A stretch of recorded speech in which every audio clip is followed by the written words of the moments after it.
আসসালামু আলাইকুম বন্ধুরা, স্বাগতম জানাচ্ছি আমাদের চ্যানেল তাজা এগ্রো ফার্মে। তো বন্ধুরা, আপনারা জানেনই যে আমরা সবসময় আমাদের খামারের রিলেটেড ভিডিওগুলো দিয়ে থাকি। আমাদের যে হাঁসের ভিডিও, সেই রিলেটেড ভিডিওগুলো আমরা আপলোড করে থাকি। কিন্তু আজকের ভিডিওটা আমাদের একটু ভিন্ন ভিডিওতে চলেছে, কেননা আজকে আমরা সব বন্ধু মিলে সিদ্ধান্ত নিয়েছি যে আমরা একটু বাজারে আজকে আড্ডা দিব। আর এই আড্ডা দেওয়ার জন্যই আমরা মাথায় আনি যে আজকে আড্ডার সাথে সাথে আমরা একটু খিচুড়ি রান্না করব। আর সেই জন্যই আমরা সব উপকরণগুলো, আমাদের পেঁয়াজ মরিচ যেসব বস্তুর দরকার ছিল সব আগে থেকে আমরা রেডি করে রেখেছিলাম।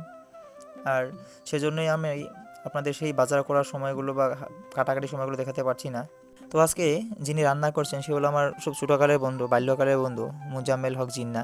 তো সেই রান্নাগুলো আরম্ভ করে দিয়েছে। দেখতেই পাচ্ছেন যে গরম তেলের মধ্যে কী সুন্দরভাবে পেঁয়াজের গুঁড়ো, রসুন, আপনার হালদির গুঁড়ো সব কিছু উপকরণ মিশিয়ে দিচ্ছে। এখন সুন্দর করে এসব লাড়াচাড়া করতেছে। আর যে ব্যক্তিটা পাশের কাঠিটা ধরে লাড়াচাড়া করতেছে সে হলো আমার ভাগ্নে শহীদ আলী। তো এখন কাটা পেঁয়াজগুলো সুন্দরভাবে ভেজে নিচ্ছে, কারণ আগে মাংসটা ভালো করে কষিয়ে মাংসটা ভালো করে রান্না করে তারপর খিচুড়িটা রান্না করা হবে। দেখতেই পারতেছেন কি সুন্দর করে মাংসগুলো দিয়ে দিচ্ছে। আর বাতাসে চারিদিকে খালি মাংসর সেই সুন্দর গ্রানটা ছড়িয়ে পড়েছে। তো আমরা দেখাবো যে আজকে আমরা বন্ধুরা আড্ডার সাথে সাথে কীভাবে খিচুড়ি রান্না করে খাই। যেহেতু এখন আপনারা জানেন যে আমাদের ঠান্ডার সিজনটা স্টার্ট হয়ে গেছে, উইন্টার সিজন স্টার্ট হয়ে গেছে। তো সেই উইন্টার সিজনে আমরা ওয়েলকাম করতেছি এইভাবে যে গরম গরম খিচুড়ি দিয়ে।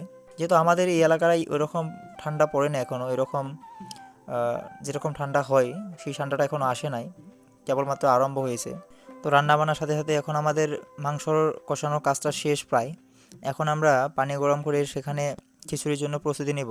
দেখতেই পারতেছেন কি সুন্দর অসাধারণ একটি কালার এসেছে। তো বন্ধুরা, এই আমার জাকির ভাই খুব সুন্দর করে পানিগুলো ঢেলে দিচ্ছিল। তো বন্ধুরা, আজকের ভিডিওটা আমি খুব লম্বা করতে পারছি না, কারণ আমার মোবাইলটা সুইচ অফ হয়ে যাবে, সেজন্য আজকের ভিডিওটা আমি এখানে সমাপ্ত করছি। তো বন্ধুরা, যদি আমার এই ছোট্ট ভিডিওটি আপনার ভালো লেগে থাকে তাহলে অবশ্যই লাইক শেয়ার করবেন এবং সাবস্ক্রাইব করতে ভুলবেন না। এবং যারা যারা ফেসবুক থেকে দেখতেছেন তারা অবশ্যই এই পেজটি ফলো করবেন। তো বন্ধুরা, দেখা হচ্ছে আবারও পরে কোনো ভিডিওতে। ততক্ষণ পর্যন্ত ভালো থাকুন, সুস্থ থাকুন। খোদা হাফিজ।